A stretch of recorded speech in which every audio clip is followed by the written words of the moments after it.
अति प्यारे ब्रह्मा बाबा और परम प्यारे शिव बाबा के बहुत बहुत स्नेही, बाबा के दिल तख्त नशीन, बाबा के नैनों के नूर, ब्राह्मण परिवार का श्रृंगार, आप सब भाई बहने भले पधारे। आज का दिन विशेष दिन है हम सब के लिए। जो मधुबन पधारे हैं, शांतिवन में पधारे हैं, अथवा टीवी के द्वारा, अन्य साधनों के द्वारा सुन रहे हैं, सभी को आज अव्यक्ति दिवस की बहुत बहुत बहुत शुभकामनाएं।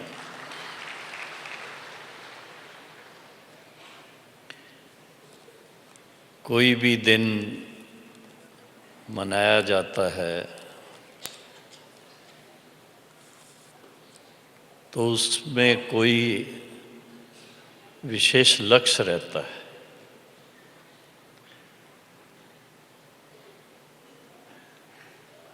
गुजरात के भाई बहनों को तो बहुत खुशी है कि ब्रह्मा बाबा के बिल्कुल स्थूल रूप में भी बहुत समीप रहे।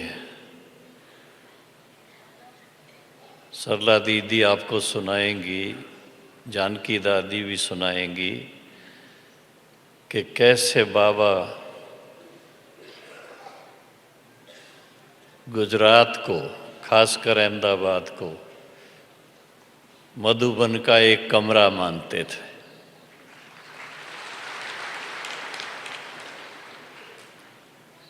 और आज भी ऐसे ही है।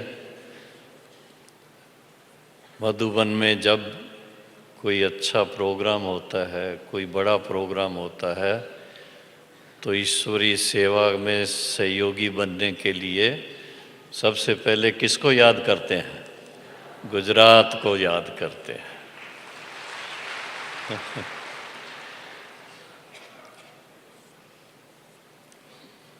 इसका मतलब ये नहीं कि बाकी भाई बहनों को भूल जाते हैं। ऐसे तो हर एक जोन का अपना पार्ट है, लेकिन इस बार विशेष 18 जनवरी पर सेवा का टर्न किसका है? गुजरात का है।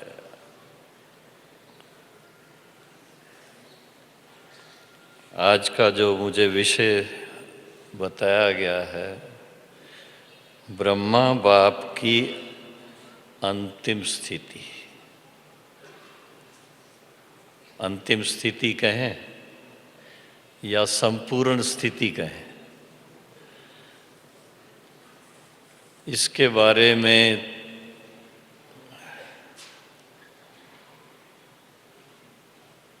आपके सामने कुछ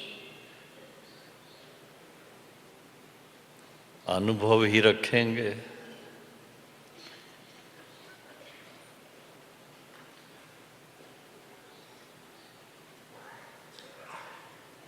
यूं तो ब्रह्मा बाबा की जीवन कहानी आप सुनते रहते हैं, पढ़ते रहते हैं, लेकिन आज का जो दिन है, ये दिन खास हरेक बाबा के बच्चे या बच्चियां जो भी ईश्वरीय ज्ञान अध्ययन कर रहे हैं, सहज राजयोग का अभ्यास कर रहे हैं, उनको अपने इस ज्ञानी और योगी जीवन के लक्ष्य का क्लियर आइडिया मिल जाता है कि हमें अभ्यास करते करते कहाँ तक पहुँचना है, कैसी स्थिति हमारी होनी चाहिए। क्योंकि हम सब के सामने एग्जाम्पल्स तो बहुत हैं, मिसाल तो बहुत हैं। एक एक दादी का मिसाल है, मम्मा का मिसाल है, वरिष्ठ भ्राताएं हैं, जिनको पहले हम दादा कहते थे, विश्व किशोर दादा, आनंद किशोर दादा, विश्वरतन दादा, चंद्रास दादा, जगदीश भाई, रमेश भाई, ऐसे महान आत्माएं जो होकर के गए हैं, तो सभी ने अपने अपने जीवन काल में बाप दादा की श्रीमत को अच्छी तरह से समझ करके अपने जीवन में उसको लाने का पूरा उन्होंने पुरुषार्थ किया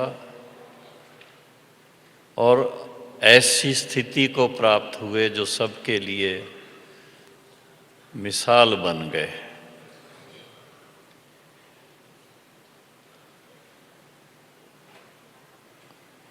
मातेश्वरी सरस्वती जो इस यज्ञ की पहली एडमिनिस्ट्रेटिव हेड भी थी और बाबा के ज्ञान से, ईश्वरी ज्ञान से उन्होंने अपने जीवन को इतना श्रृंगारा था कि बाबा ने उनको यज्ञ माता बनाया और जैसा उनकी स्थिति के द्वारा महसूस होता था, नाम भी वैसा ही उनको दिया, जगदम्बा सरस्वती। और सरस्वती जैसे मशहूर है ज्ञान की देवी, और उसके साथ साथ कलाओं की देवी भी है। मम्मा ने खुद अपने जीवन काल में एक तरफ जो कलाएं उनको उनके जीवन में उन्होंने सीखी थी, संगीत की कला, गीत की कला, डांस की कला, बहुत मशहूर थी। लेकिन बाबा को पहचानने के बाद पूरा तन्मयता के साथ बाकी बातों से मन हटा के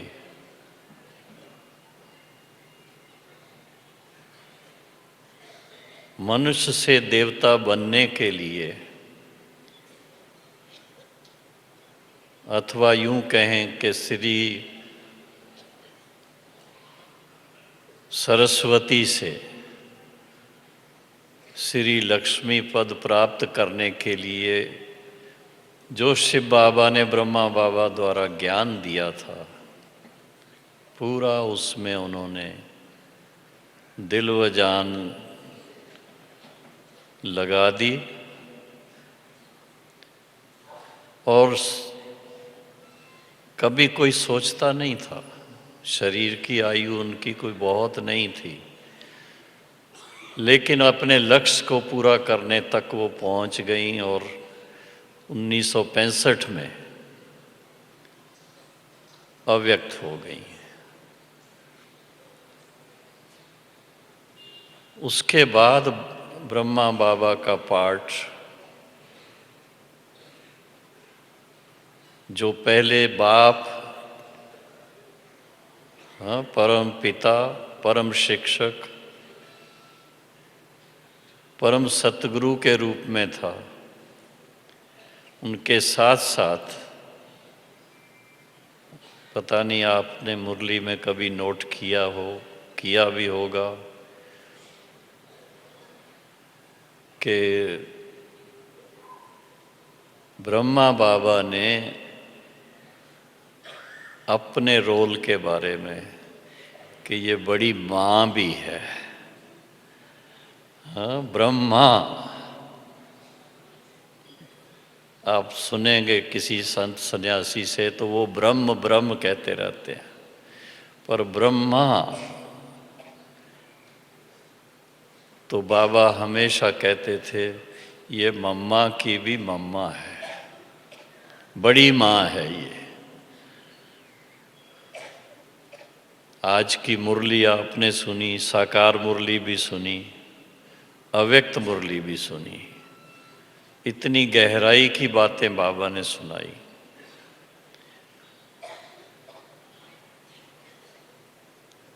अब सवाल उठता है कि मम्मा के अव्यक्त होने के बाद क्या परिवर्तन आता गया।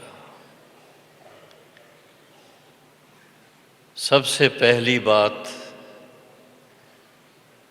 ईश्वरी ज्ञान की जो चरम सीमा है,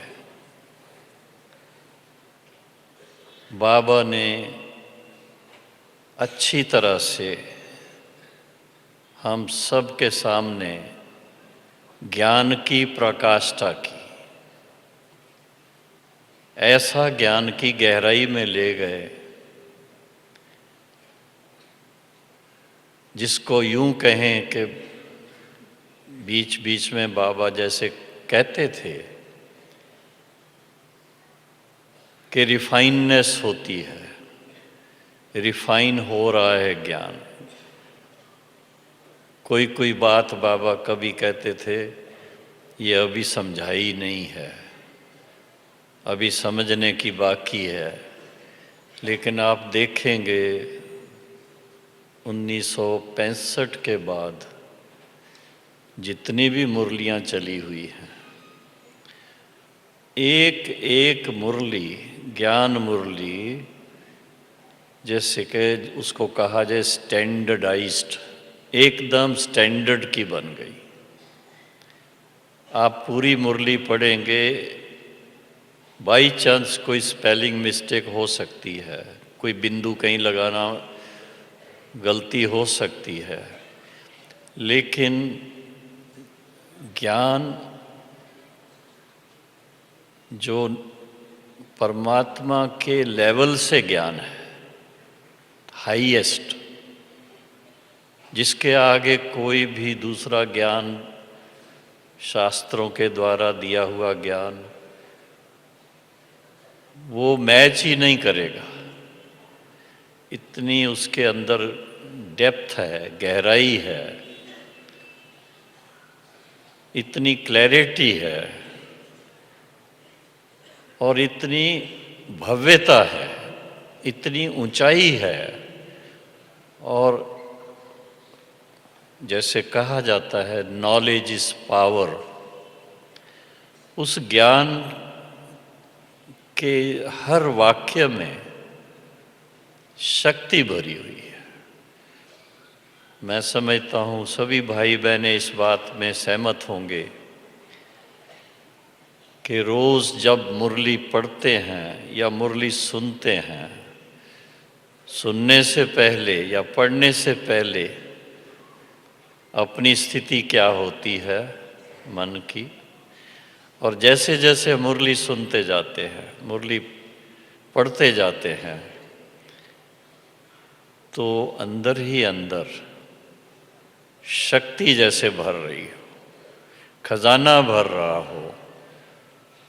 जो बाबा कहते हैं एक एक ज्ञान रतन लाखों रुपए का आपको दे रहा हूँ, वो फील होता है, सिर्फ पढ़ने मात्र नहीं होता है, सिर्फ सुनने और सुनाने मात्र नहीं होता है, लेकिन उसकी गहराई में जाते हैं तो इतना दिल को छूती हैं सारी बातें कि बाबा ने हम बच्चों को, हाँ, जिसको कहें कि बिल्कुल शास्त्रों का तो ज्ञान इतना हम लोग पढ़ भी नहीं सकते थे, उसके लिए अध्ययन करने का इतना किसी के पास समय भी नहीं होता, लेकिन इतनी सरलता से बाबा ने ज्ञान अच्छी तरह से हम बच्चों को दिया, गहराई से दिया, और फिर जनता तक पहुंचाने के लिए बाबा ने बहुत बहुत ऐसे साधन भी निकलवाए थे, चाहे वो प्रदर्शनियाँ थीं, बाद में मेले का रूप हो गया, लेकिन बाबा का ज्ञान का प्रचार और प्रसार जिसको कहा जाए, ऐसा दुनिया में किसी ने नहीं किया है और आज तक वो हो रहा है, क्योंकि सबसे वैल्यूएबल चीज़ है ज्ञान।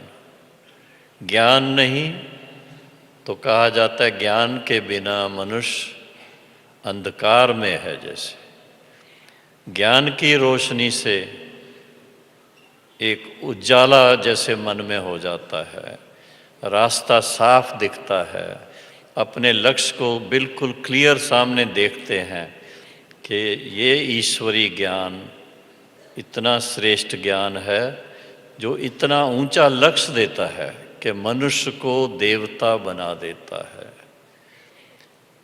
तो सबसे पहली बात तो बाबा ने ज्ञान की गहराइयों की बात जो है वो आप देखेंगे, जो आजकल भी मुरलियां चल रही हैं, वो 1965 के बाद की हैं।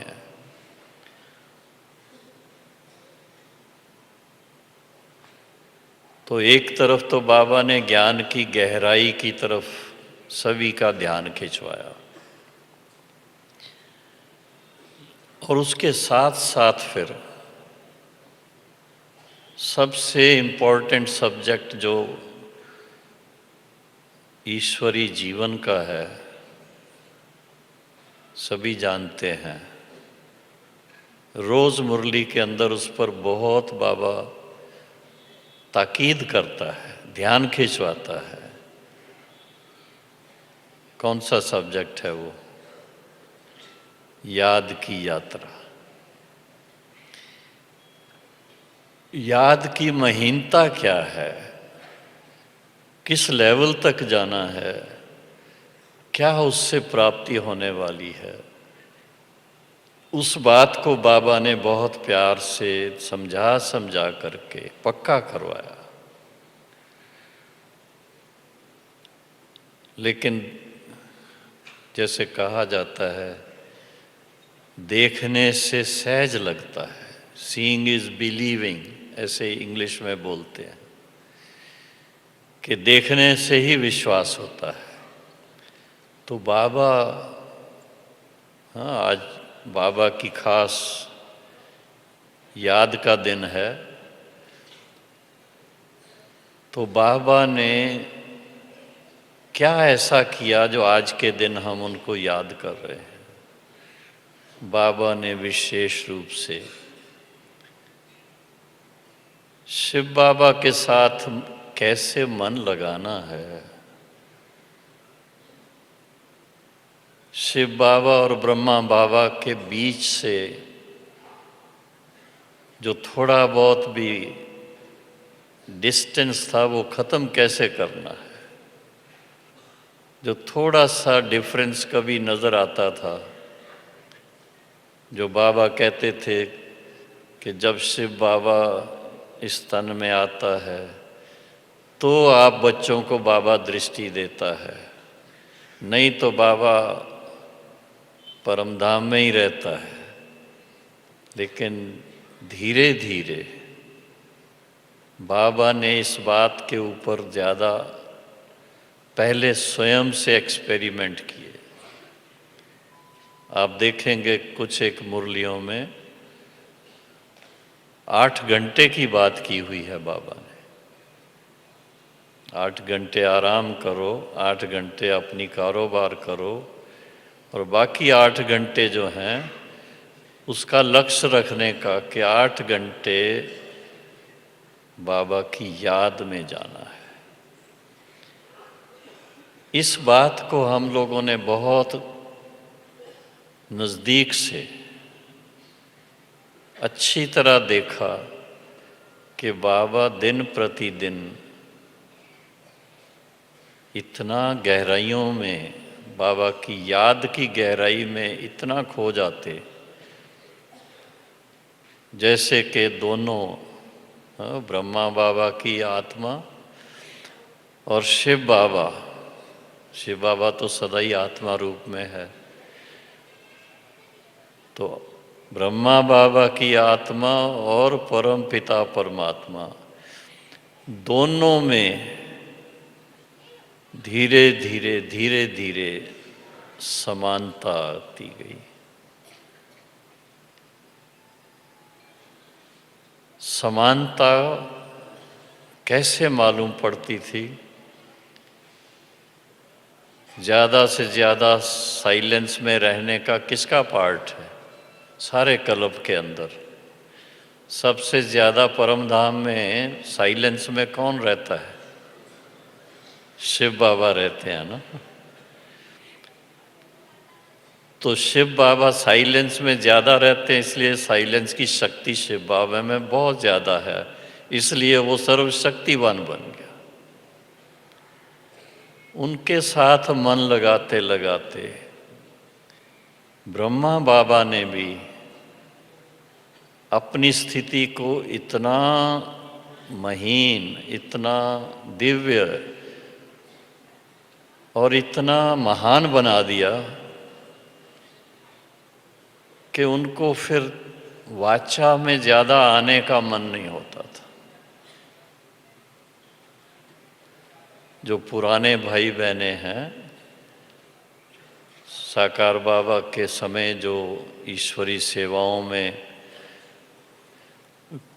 व्यस्त होते थे,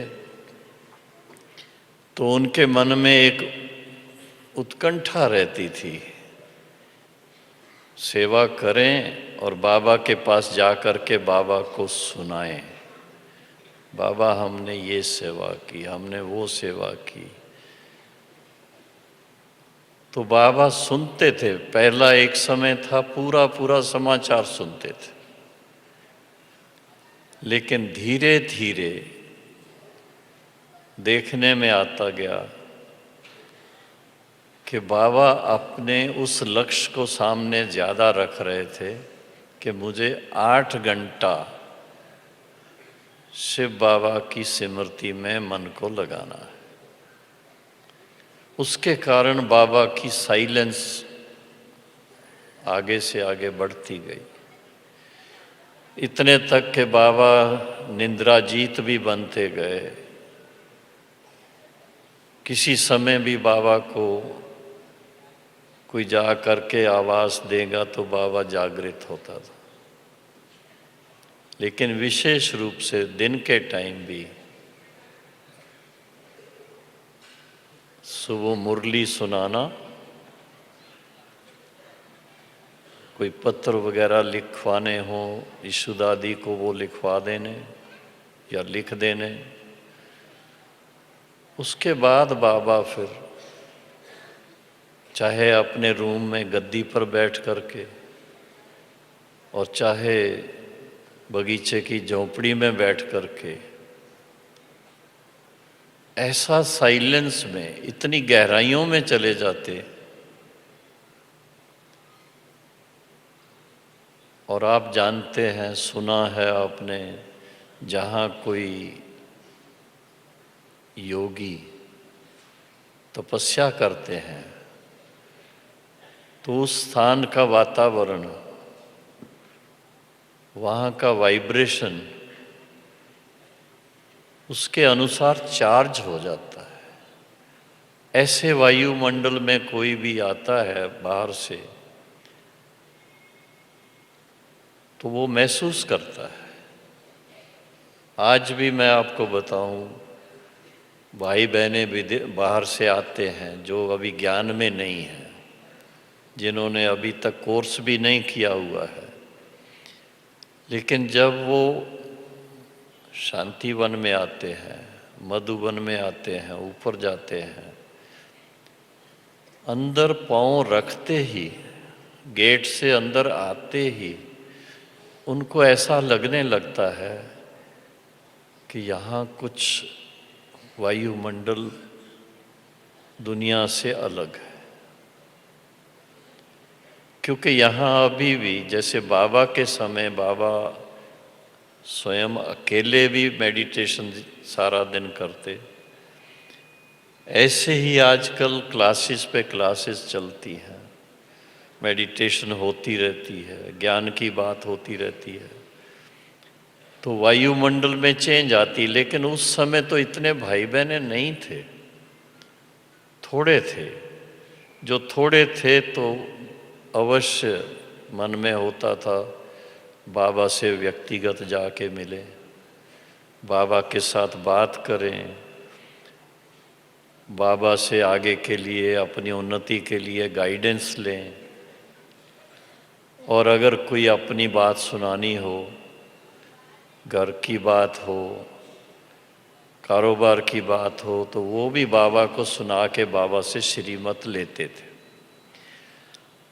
लेकिन लास्ट के जो 2-3 साल, मैं 2-3 साल इसलिए कह रहा हूँ कि मम्मा के बाद थोड़ा चेंज, दीदी मनमोहिनी आकर के मम्मा के स्थान पर फिर रही थी मधुबन, और फिर 1967 में दादा विश्व किशोर तबीयत के कारण हॉस्पिटलाइज थे बॉम्बे में, हरकिशन दास हॉस्पिटल में सर्जरी हुई थी उनकी। लेकिन बहुत, जैसे उनको एक दर्द होता था, नींद नहीं कर पाते थे रात को, गोली लेने के बाद भी, इंजेक्शन लेने के बाद भी बाबा को समाचार मिलता था। तो बाबा फिर खुद की नींद छोड़ करके और अपने फरिश्ता स्वरूप से उस आत्मा को योग का दान देते थे। जिस दिन बाबा रात को नहीं आराम करेंगे और सकाश देंगे उनको, तो उस दिन दादा विश्व किशोर अच्छी तरह रेस्ट करते थे। दूसरे दिन बाबा खुद अगर आराम करते तो फिर दादा को दर्द होता है। इस तरह का खेल, यूं कहें, 1 हफ्ते तक चलता रहा।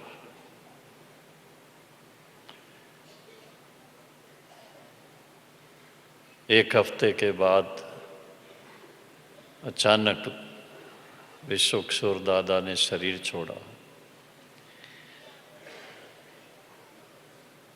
उनके शरीर छोड़ने के बाद बाबा और गहराइयों में जाने लगे। हम लोग जब भी जाके मिलते थे तो पहले कोई समाचार सेवा का या सेंटर का या जो बाबा ने कारोबार दी हुई होती थी उसका कुछ सुनाने के लिए बैठते थे। तो बाबा पहले बड़े ध्यान से लंबी बात सुनते थे, पूरी बातें सुनते थे और करेक्शन भी देते थे। लेकिन देखा 67 ऑनवर्ड्स, 67, 68, 69 के तो थोड़े ही दिन थे, 18 दिन। उस समय बाबा अपने समय की वैल्यू को देख रहे थे कि बाबा का एक एक सेकंड जो है वो बेहद के सेवा में जाना चाहिए। और उनके लिए बेहद की सेवा क्या थी? एक तो जो ब्राह्मण बच्चे हैं सबकी स्थिति ऊंची हो, उसके लिए बाबा सबको सकाश देने का पाठ कर रहे थे। उसके साथ में बाबा के सामने 5 तत्वों की भी बात आ जाती है कि 5 तत्वों को पावन बनाने के लिए भी सकाश देना है। और इसके साथ में सारे विश्व में जो बाबा के बच्चे अभी तक ज्ञान में नहीं आए हैं उनको इमर्ज करना, ऐसी एक यूं कहें कि कभी किसके ख्याल में नहीं आएगी कि ऐसी सेवाएं भी होती हैं।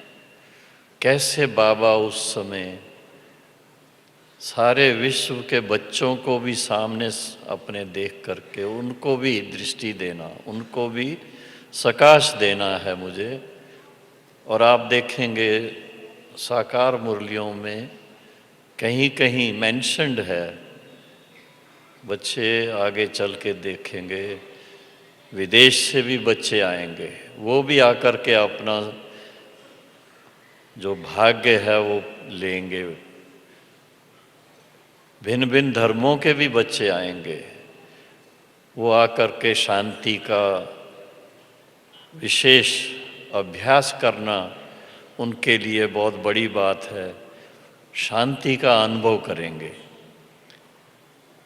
उसके साथ में खास धर्म पिताएं जो जिन्होंने भिन्न भिन्न समय पर आकर के धर्म स्थापना की है, अभी वो अपना पुनर्जन्म लेते लेते इस समय साधारण रूप में हैं, लेकिन फिर से अपने में वो शक्ति भरने के लिए, शिव बाबा का परिचय प्राप्त करने के लिए वो बच्चे भी यहाँ आकर के अपने में शक्ति भरेंगे। ज्ञान अपने धर्म का रखेंगे लेकिन शक्ति अपने में भरने के लिए ये याद का, जिसको हम लोग सहज राजयोग कहते हैं, इसका वो आकर के सीखेंगे। इस एंगल से, इस दृष्टिकोण से बाबा उन आत्माओं को भी अपने सामने इमर्ज करते और उनको सकाश देते थे। और इस तरह से बाबा का अधिक से अधिक समय, जैसे कोई साइंटिस्ट होते हैं, कोई एक लक्ष्य लेकर के बैठते हैं, उसी में खोए रहते हैं, उसी में ही पूरा टाइम उनका चला जाता है और फिर कोई नई चीज़ ऐसी निकालते हैं। तो मैंने देखा कि बाबा बहुत समय, जब उनको एकांत का समय मिल जाता, बच्चों से मिलने का नहीं होगा, तो वो याद में खो जाते थे और ऐसा बाबा के साथ मन लगा के ऊंचाइयों में चले जाते। और उस समय का जो वायुमंडल बनता बाबा के कुटिया में या बाबा के रूम में या वैसे ही मधुबन में, वो बहुत अव्यक्त, बहुत शक्तिशाली और बहुत आत्मा को सुख देने वाला बनता था। कभी कभी भाई बहनें जा कर के, हाँ मेरे सहित, बाबा के पास जा कर के बैठते। बाबा खोए होंगे उस समय अपने याद में, तो हम उनको डिस्टर्ब नहीं करना चाहते थे, हम जा कर के पास में बैठ जाते थे एक साइड पे। कुछ समय के बाद बाबा जैसे ऊपर से नीचे आएंगे, फिर नीचे आ कर के बड़े प्यार से ऐसे अपना टर्न करके इधर या इधर दृष्टि देंगे। और वो दृष्टि देते देते बाबा हम लोगों को अव्यक्त रूप में उड़ा देते थे। काफ़ी समय फिर दृष्टि देते देते उसके बाद पूछेंगे, आओ बच्चे कुछ पूछना है। ये एक अनुभव की बात है कि वो सब जो कुछ पूछना होता था उस समय याद नहीं आता था। बाबा की सकाश की इतनी शक्ति थी कि वो सब भूल जाता था। क्या जवाब दें उस समय बाबा को? दिल तो यही होती थी, बस बाबा से दृष्टि मिलती रहे, आत्मा भरपूर होती रहे। इससे ज़्यादा और क्या चाहिए? हम अपनी सुनाएंगे भी तो ये इसकी सेवा की, उसकी सेवा की, यहाँ गए वहाँ गए, लेकिन जो उस समय बाबा मेरे को दे रहा है वो तो उन बातों में नहीं है। बाबा की दृष्टि में वो शक्ति थी, बाबा के नैनों में वो प्यार था। तो दिल होती थी बस बाबा के प्यार का प्याला पीते रहें और बाबा की दृष्टि से शक्ति अपने में भरते रहें। बाप समान बनने का एक लक्ष्य अपने सामने क्लियर हो जाता था।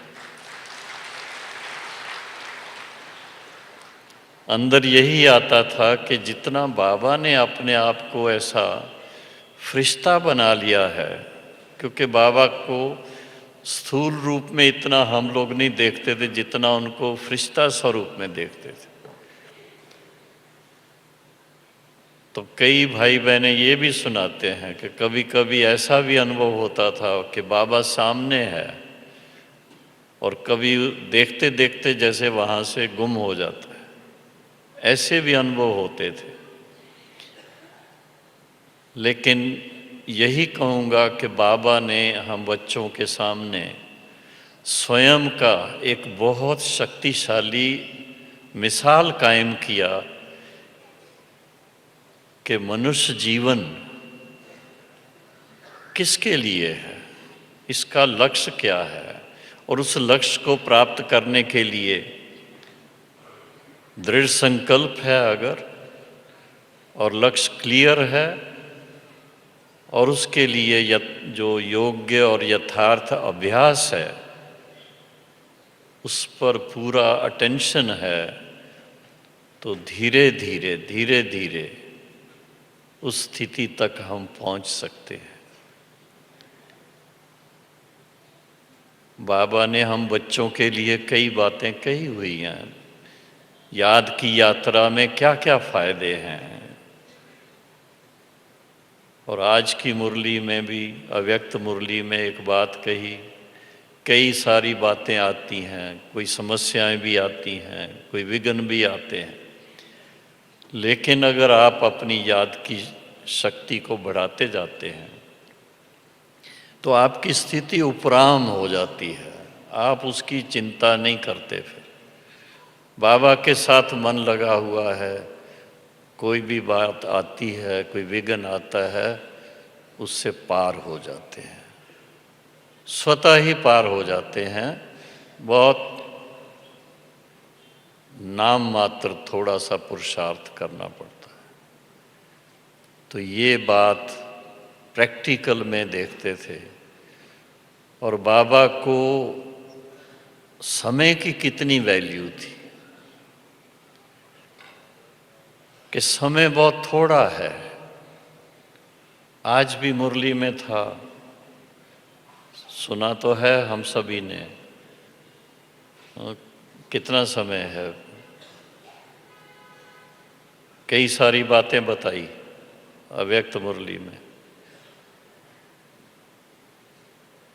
कितने खंड रह जाएंगे?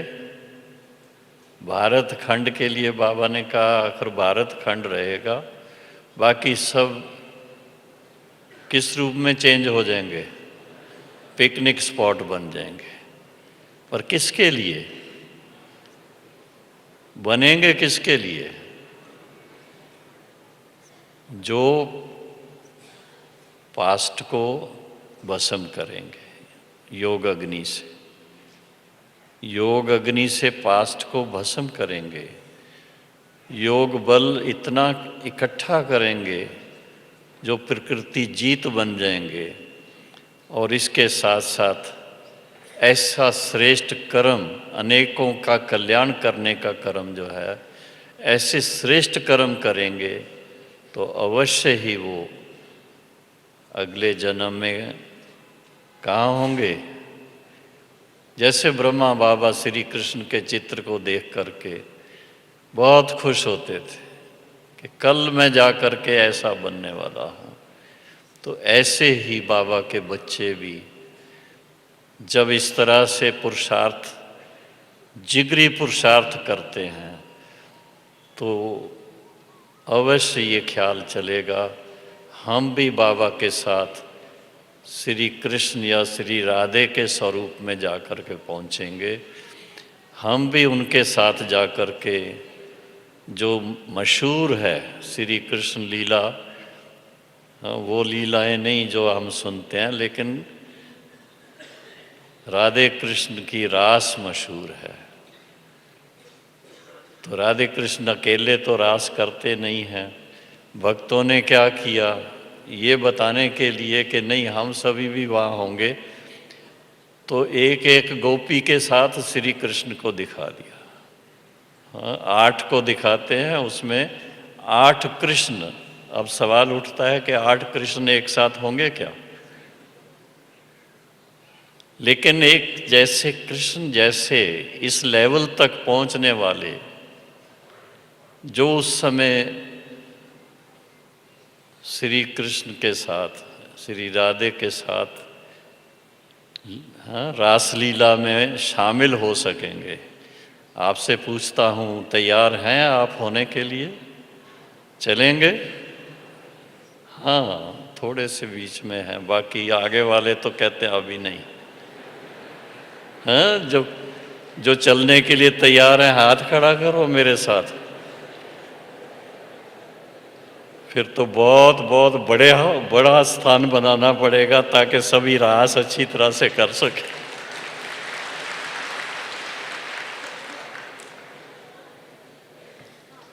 तो बाबा ने देखो, एक तरफ पुरानी दुनिया जो है जिसमें कोई रस नहीं है, उससे वैराग दिलाया कि बच्चे इसमें कोई रस नहीं है, जो कुछ देखने में आता है ये बाहर का शो जो है, ये मायावी शो है, इसमें कोई आपको सच्चा सुख नहीं मिलेगा।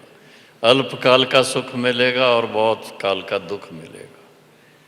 बड़ी बड़ी बिल्डिंगें बनती हैं, बड़े बड़े स्थान बनते हैं, और वहाँ पर कभी लिफ्ट बंद हो गई, फिर इतने मार चढ़ना कैसे कभी लॉक ऐसा लग गया बाहर निकलना ही मुश्किल हो जाता है।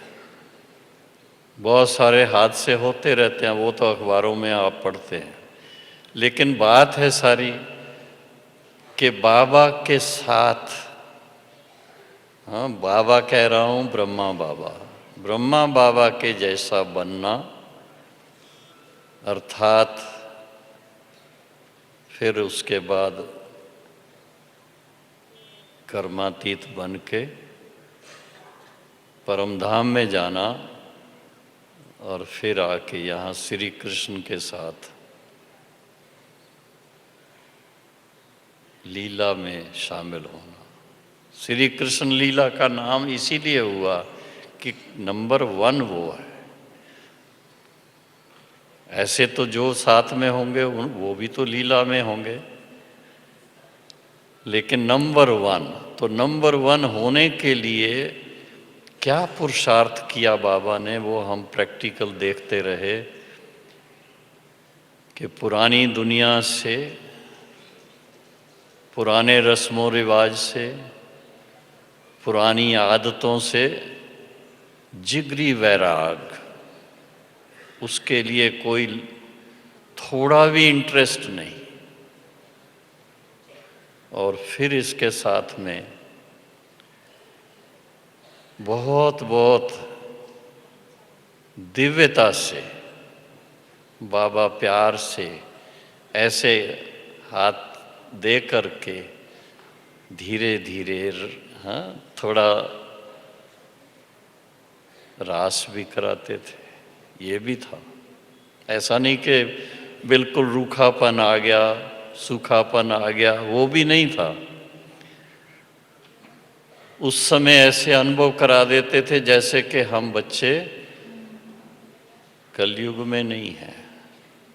संगम का भी उस समय याद नहीं आता है, जैसे हम बाबा के साथ सतयुग में उस समय के टाइम पर हैं, और उस कॉन्शियसनेस में बाबा के साथ। अब बाबा शब्द वहाँ तो नहीं होगा ना, फिर तो श्री कृष्ण के साथ रास कर रहे हैं। कभी कभी कोई बड़े भाई बाबा को देखते और साक्षात्कार हो जाता बाबा का, जैसे श्री कृष्ण सामने है, तो क्या करेंगे? थोड़ा छोटे रूप में देखते थे तो जाके उठा करके दूसरे लोग जो आसपास होंगे कहेंगे भाई कहीं गिरा ना दे, लेकिन नहीं, वो अपने नशे में, ईश्वरी नशे में उस समय बाबा को ऐसे उठा लेते। तो बाबा ने जैसे लास्ट में श्री कृष्ण को सामने देखते हुए बहुत खुशी से एक्सप्रेस किया अपने आप को कि कल मैं जा कर के ऐसा बन जाऊंगा। और फिर विदाई भी बच्चों से कैसे ली? विदाई ली, कौन से शब्द हैं? हाँ भाई, ऐसा बनने के लिए निराकारी, निर्विकारी, निरंकारी। हाँ, तो इसका पॉजिटिव साइड क्या है? सर्वगुण संपन्न, 16 कला संपूर्ण, संपूर्ण निर्विकारी, मर्यादा पुरुषोत्तम, अहिंसा परमो धर्म। ऐसा बन जाए हम, तो नेगेटिविटी नहीं होनी चाहिए और पॉजिटिविटी होनी चाहिए। वो कितने तक होनी चाहिए वो भी एकदम चरम सीमा तक बाबा ने बताई और प्रैक्टिकल करके दिखाया। तो आज का दिन अव्यक्ति दिवस कहने में आता है, बाबा अव्यक्त हुए, लेकिन इसको बाबा ने और भी नाम दिए हैं। संपन्नता दिवस, संपन्न बने बाबा। संपूर्णता दिवस, वरदानी दिवस, जो भी नाम दीजिए आप। अब अपने को क्या करना है? क्या करना है? फॉलो फादर करना है। फॉलो करेंगे तो बाबा के साथ चलेंगे, और फॉलो नहीं करेंगे तो फिर क्या करेंगे? क्या करेंगे फिर? वो नहीं कहना है, अच्छा नहीं लगेगा। बाबा के साथ चल करके नए अपने राज में राज करेंगे, राज भी करेंगे, रास भी करेंगे। तो बाबा को फॉलो करना है तो बाबा की तरह हर एक सब्जेक्ट में नंबर 1 जाना है। जैसे पहले ज्ञान की बात सुनाई, याद की बात सुनाई, फिर दैवी गुणों की धारणा की बात। अगर दैवी गुणों में से कोई एक गुण भी कमी होगी, सर्वगुण संपन्न नहीं होंगे, तो भी तो मैच नहीं करेंगे ना वहाँ। उसका भी बड़ा ध्यान रखना है। अपने को देखना है, मेरे अंदर कोई अवगुण तो नहीं है अभी तक।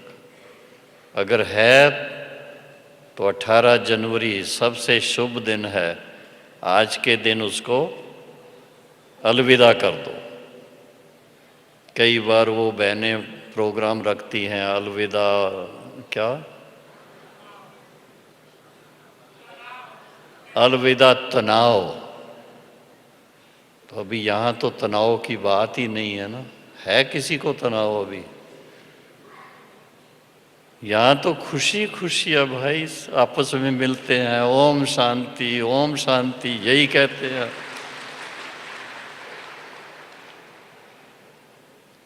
दुनिया में है तनाव, इसमें कोई शक नहीं है, और उनको ज्ञान देने के लिए वो प्रोग्राम रखने पड़ते हैं। लेकिन बाबा के बच्चों को, जो बने हैं बच्चे, बने ही नहीं हैं, जिन्होंने बाबा को देखा है, बाबा से मिले हैं, बाबा को पाया है। हाँ, वो गीत है ना अपना एक बना हुआ, हमने देखा हमने पाया शिव भोला भगवान, कितना मीठा कितना प्यारा शिव भोला। लेकिन उसके साथ जोड़ दीजिए, कितना मीठा कितना प्यारा ब्रह्मा बाबा।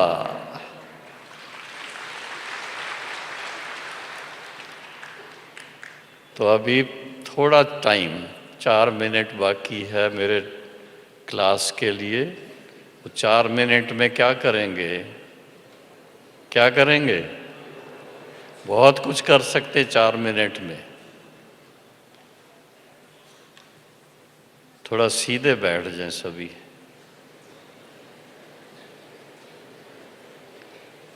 भाई अच्छा सा गीत बजाओ, अभी यही बजा दो, हमने देखा हमने पाया। यही बाबा का बहुत फेवरेट गीत था। ये सबसे पहला गीत अपना रिकॉर्ड किया हुआ 1966 का है वो, लेकिन सबको बहुत पसंद आता था। और साकार बाबा ने इस गीत की बड़ी महिमा की थी कि बच्चों ने अपने अनुभव का गीत जो है वो बनाया है।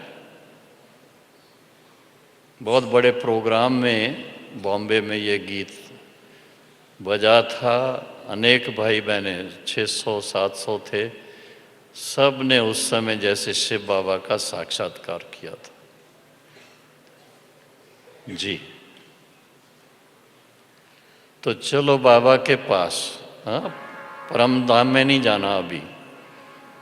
कहाँ जाना है? ब्रह्मा बाबा के पास, सूक्ष्म वतन में। बहुत अच्छी तरह से बाबा से दृष्टि लेना और बाबा से गले मिलना, भूल नहीं जाना। दृष्टि लेना, गले मिलना और बाबा से वरदान लेकर के आना।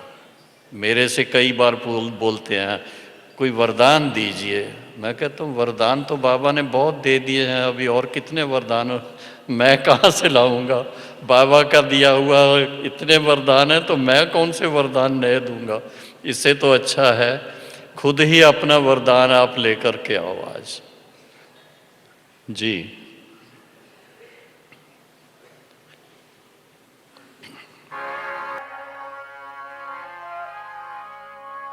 हमने देखा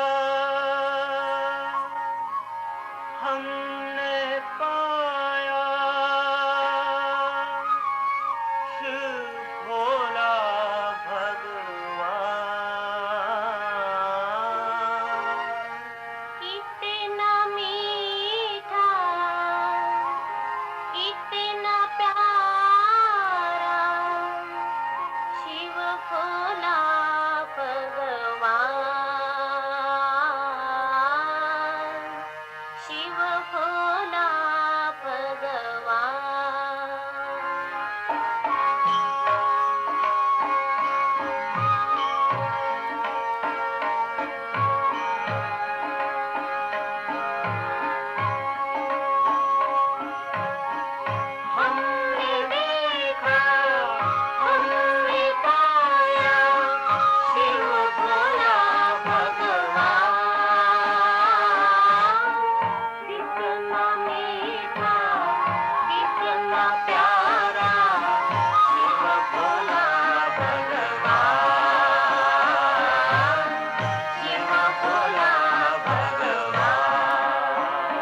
बात हमारी नहीं सकता जा।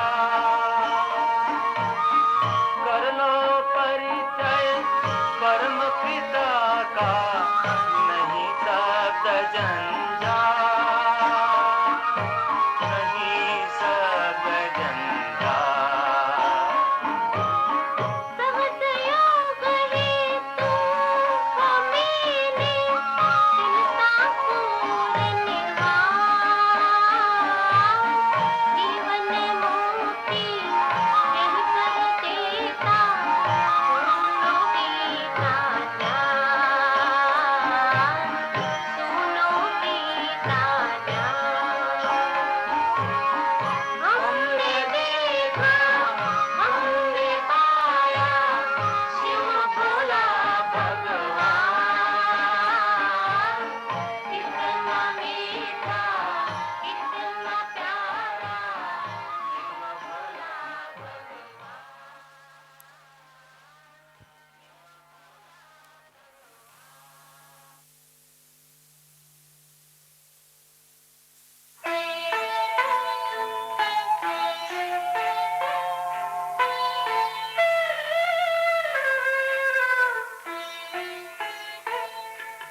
शिव पिता को अब याद करो, मुक्ति धाम तुम्हें जाना है।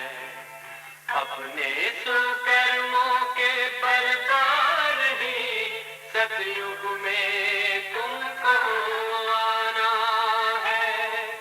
शिव पिता को अब याद करो।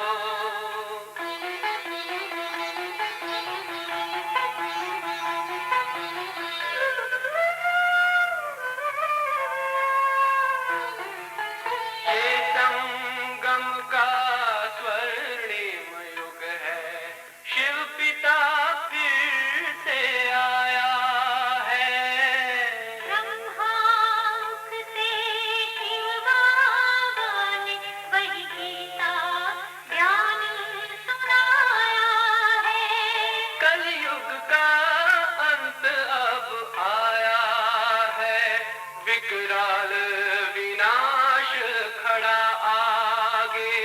है अंत समय अब हम सबका शिव पिता ने बतलाया है। शिव पिता को अब याद करो।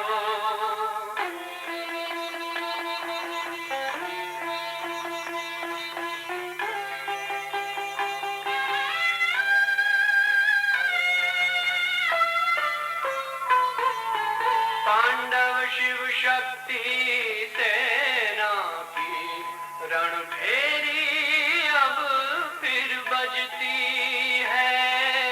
शिव बाबा के ज्ञान से फिर माया को मार भगाना है। शिव पिता को अब याद करो, सतयुग में तुमको आना है। शिव पिता को अब याद करो, मुक्ति धाम तुम्हें जाना है। अपने सुकर्मों के बल पर ही सतयुग में अब तुम्हें आना है। धाम में तुम्हें सतयुग में अब तुम्हें आना है। धाम में तुम्हें गाना है।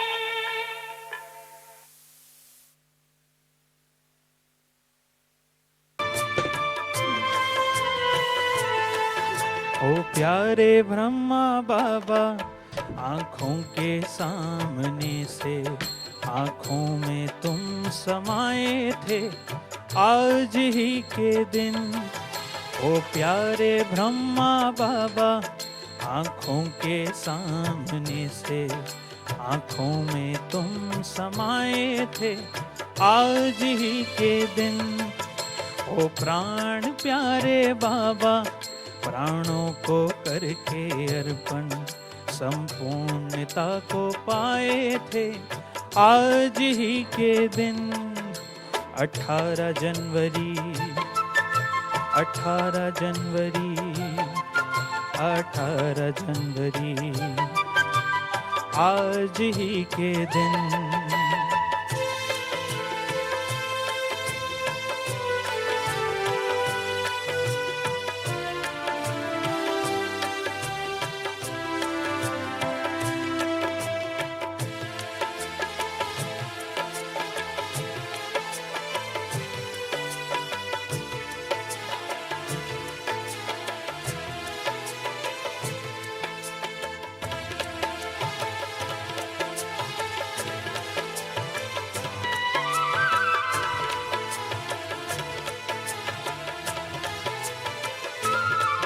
कहते हैं त्याग तप किसको, सब करके वो सिखलाया।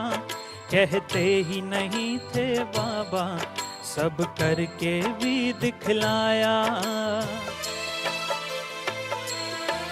कहते हैं त्याग तप किसको, सब करके वो सिखलाया। कहते ही नहीं थे बाबा, सब करके भी दिखलाया। बन उदाहरण दिखलाए आज ही के दिन। आँखों में तुम समाए थे आज ही के दिन। ओ प्यारे ब्रह्मा बाबा, आँखों के सामने से आँखों में तुम समाए थे आज ही के दिन। ओ प्यारे ब्रह्मा बाबा, ओ प्यारे ब्रह्मा बाबा, ओ प्राण प्यारे बाबा ब्रह्मा बाबा।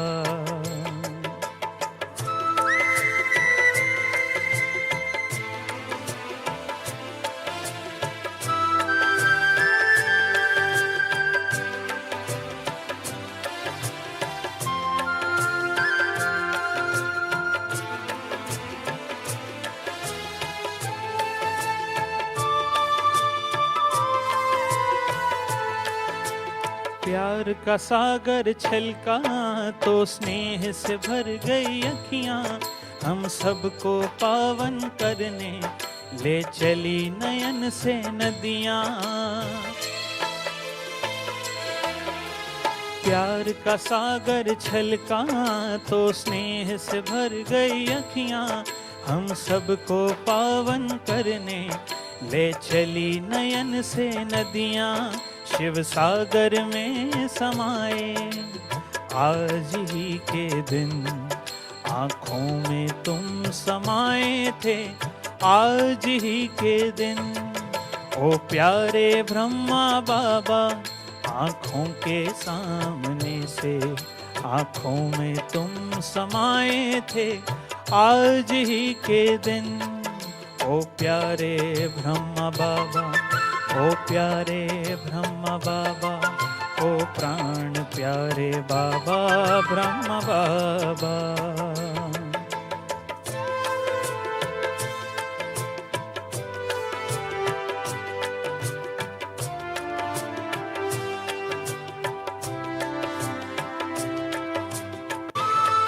बच्चों को प्रत्यक्ष करने ले दे दी जिम्मेदारी। ले हाथों को हाथों में शक्तियां सौंप दी सारी। बच्चों को प्रत्यक्ष करने ले दे दी जिम्मेदारी। ले हाथों को हाथों में शक्तियां सौंप दी सारी। आकारी रूप सजाए आज ही के दिन। आँखों में तुम समाए थे आज ही के दिन।